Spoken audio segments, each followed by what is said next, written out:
Hello UPSC aspirants, my name is Shambhavi. Hope you all are doing well. So हम लोग chapter number 5 को study कर रहे थे from class 6 geography and the book was NCERT. Right, so the chapter was major domains of the earth. ठीक है, तो इसमें हम लोगों ने अभी तक लिथोस्फीयर, इग्नोस्फीयर, हाइड्रोस्फीयर और बायोस्फीयर के बारे में पढ़ा था. देन फर्दर हम लोगों ने यहाँ पे कॉन्टिनेंट्स के बारे में पढ़ा था.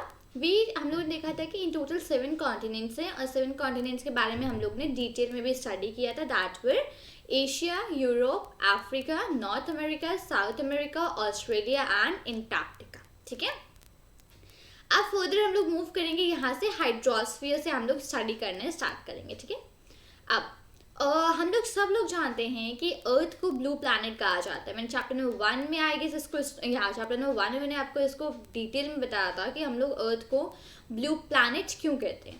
राइट, और अगर आपने वीडियोस नहीं देखे हैं तो प्लेलिस्ट का लिंक डिस्क्रिप्शन मेंशन है, आप जाके उसको स्टडी आउट कर सकते हो. तो अर्थ को हम लोग ब्लू प्लैनेट कहते हैं. Right, that is called as the blue planet. So more than 71% of the earth is covered with water. Reason क्यों कहते हैं ब्लू प्लैनेट? क्योंकि 71% से भी ज़्यादा अर्थ का जो पोर्शन है वो वाटर से कवर्ड है एंड 29% इज विथ लैंड, और जिसमें से कि 29% जो है वो लैंड के साथ कवर है. Hydrosphere consist of water in all it's form. अब हाइड्रोस्फीयर जो होता है, मैंने हाइड्रोस्फीयर में बताया था कि उसमें कई सारे वाटर के फॉर्म्स के तरीके से वो कॉन्स्टिट्यूट करता है. लाइक अगर वाटर है तो आइस भी, वाटर वेपर भी. सो ये सारे जितने वाटर के फॉर्म्स होते हैं सारे हाइड्रोस्फीयर कंसिस्ट करता है. राइट, अब as running water in oceans and rivers and in lakes, ice in glaciers, water underground water and the water vapour in atmosphere all comprise hydrosphere. मैंने बताया कि चाहे ओशंस में रनिंग वाटर हो, rivers और लेक्स में water हो, ice हो चाहे ग्लेशियर्स में, अंडरग्राउंड वाटर हो, वाटर वेपर हो एटमॉस्फेयर में, ये सारे के सारे जितने भी टाइप्स हैं all come under the hydrosphere. Right, अब more than 97% of the earth's water is found in the oceans. 97% से ज़्यादा अर्थ का जो वाटर है वो हम लोग को ओशंस में फाइंड आउट होता है. बट वो क्या है, एक्चुअली बहुत ज़्यादा सॉल्टी है. मतलब इफ आई से इन हिंदी तो एक्चुअली वी से कि नमकीन पानी. राइट, बहुत ज़्यादा सॉल्टी है, उसे बहुत ज़्यादा मतलब सॉल्ट की उसमें मात्रा बहुत ज़्यादा है, ताकि तो इसी रीज़न से ह्यूमन के लिए यूज़ पे नहीं आ सकता है वो. तो फिर उसके लिए फ़िल्टर करना पड़ता है, डिफरेंट फिल्ट्रेशन प्रोसेसेस हैं, that all are different things. But अगर आप उसको डायरेक्टली लाइक लेना चाहो उस रिस्पेक्टिव वाटर को तो no, you can't take that, because उसमें जो सॉल्ट का जो रेशियो होता है बहुत ज़्यादा होता है. Right, a large proportion of the rest of the water is in the form of ice sheets and glaciers or under the ground, and a very small percentage is available as fresh water for human. ठीक है, ये तो 97% हो गया जो कि oceans पे जो वाटर है जो कि बहुत ज़्यादा सॉल्टी है.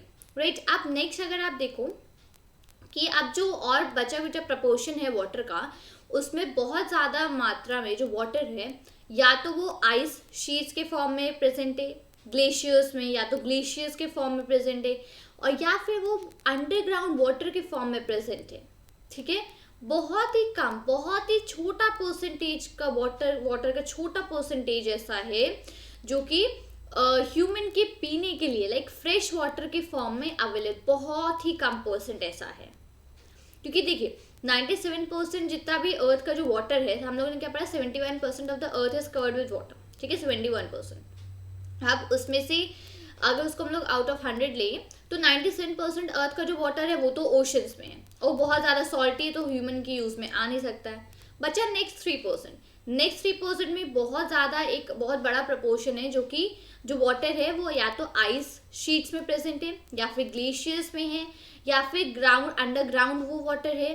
तो बहुत ही ज़्यादा छोटा परसेंटेज ऐसा है जो कि अवेलेबल है लोगों के फ्रेश वाटर के लिए. हम ह्यूमंस की फ्रेश वाटर के लिए बहुत ही कम परसेंटेज अवेलेबल. अब देखिए यहाँ पे only and only 22.5% of fresh water is present. 97.5% water is in oceans. 97.5%. Right, तो बहुत ज़्यादा जो वाटर है सॉल्टी वाटर में प्रेजेंट आउट है. ठीक है, Hence, despite being a blue planet, we face a shortage of water. तो जैसे कि अर्थ ब्लू प्लैनेट है तो उसके बजाय हम लोग को बहुत ही ज़्यादा वाटर का शॉर्टेज को फेस करना पड़ता है, वाटर की कमी. That is why we always say कि सेव वाटर.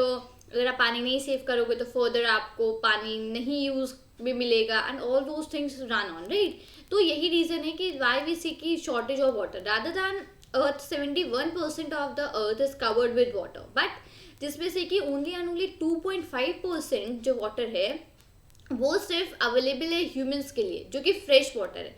उसके सिवा जितना वाटर है अदर या तो फिर वो ओशंस में है, और अगर ओशंस में नहीं है तो या तो फिर आइस शीट्स के फॉर्म में प्रेजेंट है, या ग्लेशियर्स, या फिर अंडरग्राउंड वाटर. ठीक है, दैट इज द रीजन हम लोग से कहते हैं कि वाटर को सेव करें. ओके, यहाँ पे एक ब्लॉक डायग्राम बना हुआ है सारे के सारे कॉन्टिनेंट्स का. North America, south America, Antarctica, Europe, Asia, Africa, Australia. ठीक है, अब यहीं से आप देखो सबसे बड़ा है एशिया, राइट. सबसे बड़ा कॉन्टिनेंट जो हमारा है दैट इज योर एशिया. और फिर अगर हम सेकेंड पोजिशन में बात करें तो second comes your Africa, right. So इसी तरीके से यहाँ पे आगे और भी डिस्क्राइब्ड है. अब ओशंस. ओशंस क्या है? Oceans are the major part of hydrosphere. Hydrosphere का ओशंस ना एक बहुत ही मेजर पार्ट है. ठीक है, दे आर ऑल इंटरकनेक्टेड. जितने भी ओशंस है ना ये सारे के सारे इंटरकनेक्टेड है, मतलब एक दूसरे से आपस में कनेक्टेड हैं. The ocean waters are always moving. अब ओशन के जो वाटर्स हैं वो हमेशा मतलब पूरे टाइम मूव करता रहता है ocean water, right. The three chief movements of ocean water are the waves, the tides and the ocean currents. अब तीन तरीके की मूवमेंट्स होती हैं ओशन के वाटर में. ओशन वाटर में तीन तरीके की मूवमेंट्स होती हैं. पहला होती है वेव्स, लहरें. टाइड्स मतलब कि जो थोड़ा सा बार टाइप का, और ओशन करेंट्स. ठीक है, the 5 major oceans are the Pacific Ocean, the Atlantic Ocean, the Indian Ocean, Southern Ocean and the Arctic Ocean in order of the size.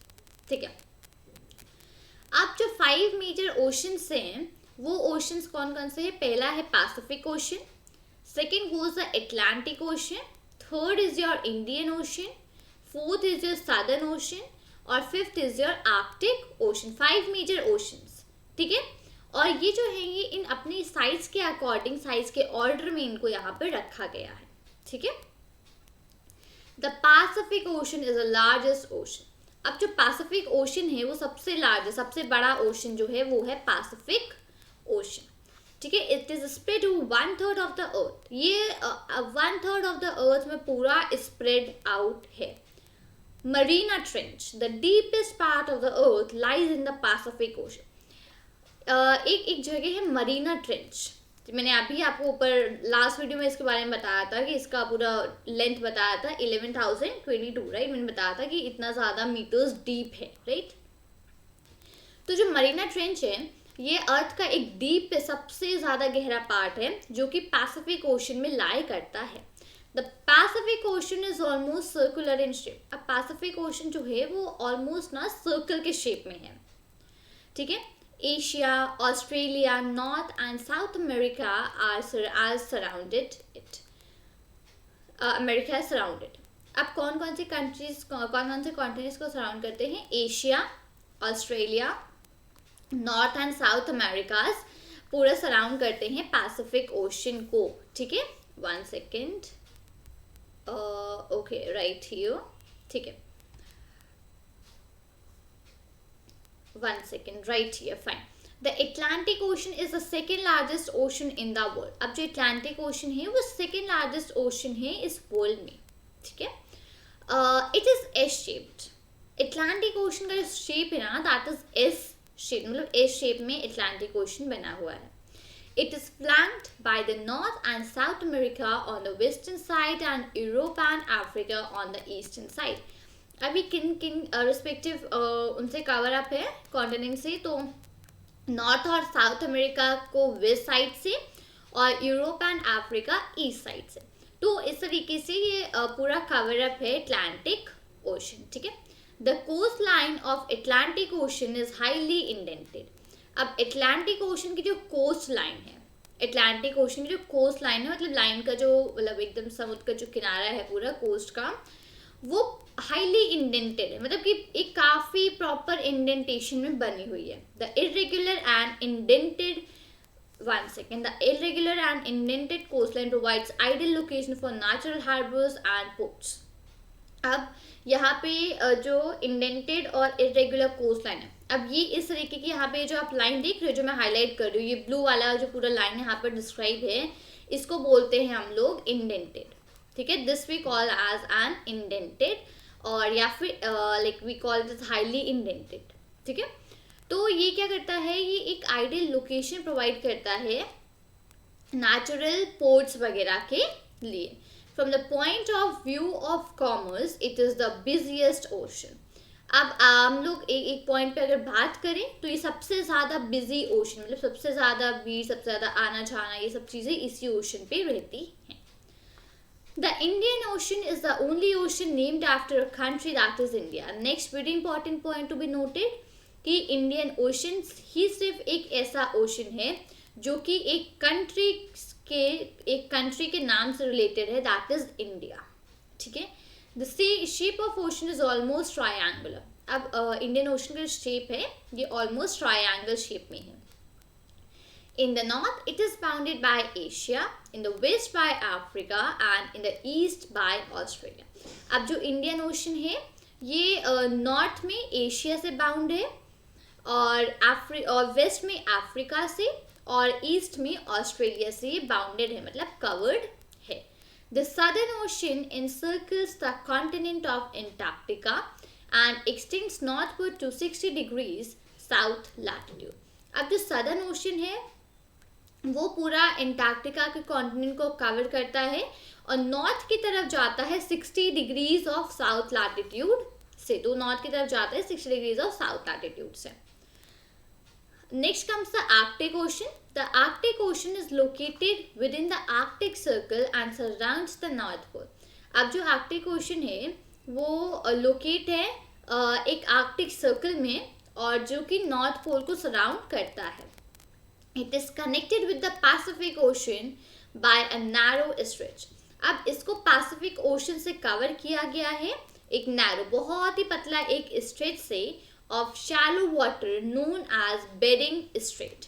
इसको जो है पैसिफिक ओशन से कनेक्ट किया गया है बहुत पतली स्ट्रेच से, जो कि जिसको कि बोला जाता है बेरिंग स्ट्रेट, इससे कनेक्ट किया गया है. ठीक है, it is bound by northern coast of North America and Eurasia.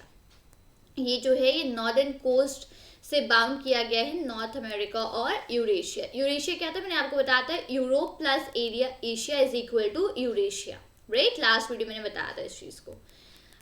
Great, let's move above atmosphere. अब एटमॉस्फेयर के बारे में डिस्कस करते हैं. The earth is surrounded by a layer of gas called the atmosphere. मैंने आपको बताया था कि जो अर्थ है वो एक लेयर ऑफ गैसेस से सराउंडेड है, जिसको हम लोग बोलते हैं atmosphere. This thin blanket of air is an integral and important aspect of the planet. अब ये जो ब्लैंकेट है एयर का, ये बहुत ही एक इम्पॉर्टेंट एस्पेक्ट है इस प्लैनेट के लिए, अर्थ के लिए. It provides us with the air we breathe and protects us from the harmful effects of sun rays. अब ये जो लेयर है, ये जो जो लेयर से सराउंडेड है अर्थ, यही जो लेयर है हम लोग को एयर प्रोवाइड करती है ब्रीथ करने के लिए, सांस लेने के लिए यही एयर हमको प्रोवाइड करती है, यही लेयर हमको एयर प्रोवाइड करती है. और यही लेयर हमको सन की जो हार्मफुल इफेक्ट्स होते हैं, सन की जो रेज होती हैं उसके जो हार्मफुल इफेक्ट्स होते हैं उससे ये हमको बचाती है. The atmosphere extends up to height of about 1600 kilometre. अब जो एटमॉस्फेयर है उसकी हाइट कितनी है, it is around 1600 kilometres. The atmosphere is divided into 5 layers based on. अब जो एटमॉस्फेयर है वो 5 लेयर्स में डिवाइडेड है.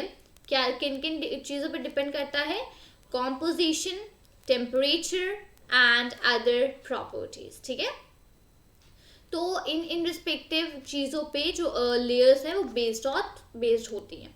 These layers starting from Earth's surface are called the troposphere, the stratosphere, the mesosphere, the thermosphere and the exosphere. अभी जो layers हैं ये layers कहाँ से स्टार्ट होती है? फर्स्ट है ट्रोपोस्फियर, फिर स्ट्राटोस्फियर, थर्ड है मीजोस्फियर, देन थर्मोस्फियर और एक्सोस्फियर। ठीक है, नेक्स्ट ये ओके फर्स्ट पर ये रिस्पेक्टिव 5 लेयर्स थी जो मैंने आपको बताई, इनको याद रखिएगा। ठीक है, the atmosphere is composed mainly of nitrogen and oxygen. अब जो एटमॉस्फेयर है वो मेनली नाइट्रोजन और ऑक्सीजन से मिलके बना है, which make up to 99% of clean dry air, जो कि somewhat up to 99% of clean dry air को बनाते हैं। ठीक है, नाइट्रोजन 78% एंड ऑक्सीजन 21%। ठीक है, नाइट्रोजन जो है वो 78% है, ऑक्सीजन 21% है, और जो दूसरी गैसेज है जैसे कि कार्बन डाइऑक्साइड, आर्गन और जो भी गैसेज हैं वो कॉन्स्टिट्यूट करती हैं 1%। ठीक है, the oxygen is the breath of life which nitrogen helps in growth of living organisms. अब ऑक्सीजन जो है ऑक्सीजन जो है वो हम लोग ब्रीथ करते हैं, वो हम लोग के लाइफ का सर्वाइवल है, और वही नाइट्रोजन जो है वो ऑर्गेनिज्म जो लिविंग ऑर्गेनिजम्स होते हैं उनकी ग्रोथ में हेल्प करती है।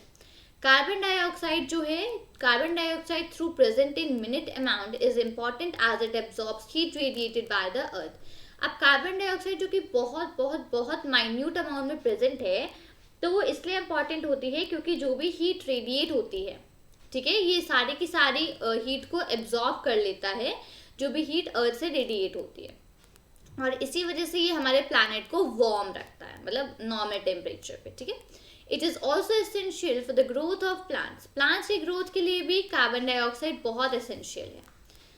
The density of the atmosphere varies with height. अब एटमॉस्फेयर की जो डेंसिटी है वो हाइट से वेरी करती है, मतलब हाइट से वो डिफ्रेंशिएट करती है।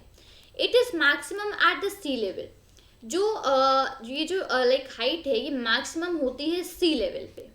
ठीक है, and decreases rapidly as you go up. और जैसे जैसे आप ऊपर जाते जाओगे वैसे वैसे जो हाइट है वो कम होती जाएगी। ठीक है, तो रिस्पेक्टिवली जो एटमॉस्फेयर की जो डेंसिटी है वो हाइट से वेरी करती है, तो मैक्सिमम जो होती है वो सी लेवल पे होती है और धीमे धीमे ऊपर जाते वक्त डिक्रीज होती रहती है। You know, the climbers experience problem breathing due to this decrease in the density of air. अब जो क्लाइंबर्स होते हैं, जो माउंटेनियर्स होते हैं, वो जब लाइक माउंटेन्स पर जो क्लाइंब करते हैं और थोड़ा ऊपर पहुंचते हैं तो उनको ब्रीथ में प्रॉब्लम होती है, सांस लेने में उन्हें प्रॉब्लम होती है, राइट। तो इसका रीज़न यही होता है क्योंकि एयर की जो डेंसिटी है वो धीमे धीमे डिक्रीज करती जाती है, धीमे धीमे कम होती जाती है, और इसी वजह से जो क्लाइंबर्स है, जो माउंटेनियर्स हैं, उनको सांस लेने में प्रॉब्लम होती है। तो यही रीज़न है कि उनको अपने साथ ऑक्सीजन सिलेंडर्स वगैरह भी लेके कैरी आउट करके मतलब अपने साथ जाना पड़ता है, ताकि वो जो हाई एल्टीट्यूड्स वगैरह हैं, ऊंची जो भी जगह हैं, वहाँ पे वो लोग आसानी से ब्रीथ कर सकें। ठीक है, यही रीज़न होता है। The temperature also decreases as we go upwards. अब टेम्परेचर भी डिक्रीज होता है जैसे जैसे हम लोग ऊपर जाते हैं, वैसे टेम्परेचर भी डिक्रीज होता रहता है।